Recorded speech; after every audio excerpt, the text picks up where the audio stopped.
గుణనిధి కథ తెలుగు సాహిత్యంలో యువతకు కనువిప్పు కలిగించే కథగా చెప్తారు. ఈ కథను ఎవరు రచించారు, ఏమిటా కథ? కాశీఖండం అనే మహాకావ్యాన్ని శ్రీనాథ కవి సార్వభౌముడు మనకు అందించి ఉన్నాడు. శ్రీనాథ మహాకవి సీసపద్యానికి మారుపేరు. ఆ మహానుభావుడు రచించిన అనేక కథలలో, అనేక కావ్యాలలో గుణనిధి కథ విశిష్టమైనది, ప్రత్యేకతతో కూడుకుని ఉన్నది. ఏమిటి ఈ గుణనిధి?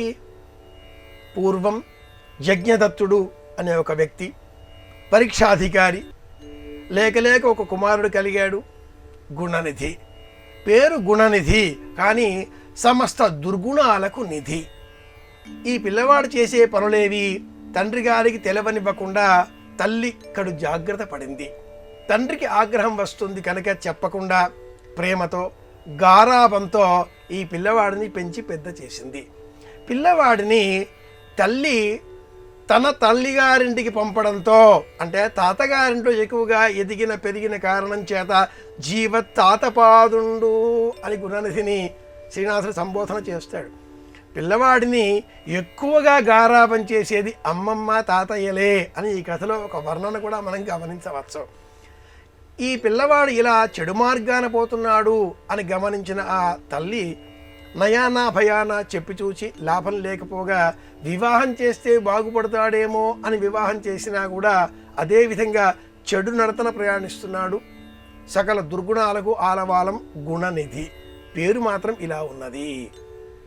ఒకనాడు యజ్ఞదత్తుడి నవరత్న అంగుళీయకాన్ని గుణనిధి తీసుకువెళ్ళి జూదంలో ఓడిపోయి తిరిగి రాగా తోవలో ఒక జూదరి చేతి వేలికి ఆ ఉంగరాన్ని చూచినటువంటి యజ్ఞదత్తుడు సమస్తము విషయాలన్నింటినీ కూడా ఆలోచనతో తెలుసుకొని ఇంటికి వచ్చి కుమారుడిని ఇంటిలో నుంచి బయటకు పంపించి వేశాడు.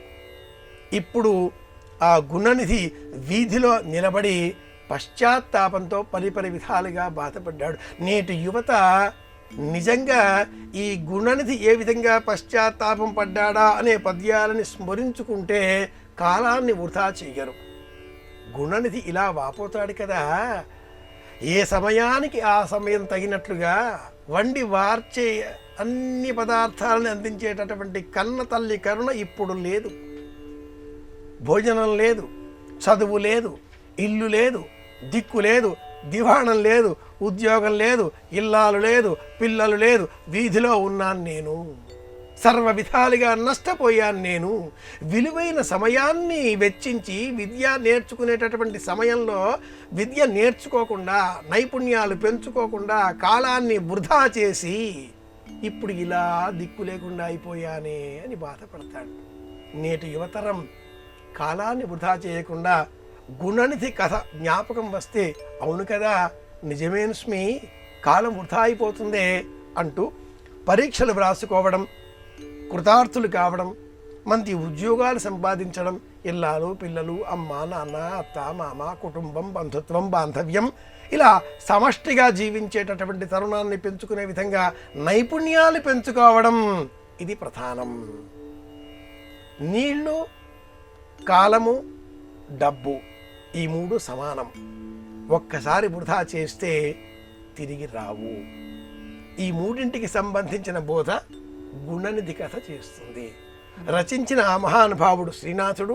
ఆ కావ్యం కాశీఖండం.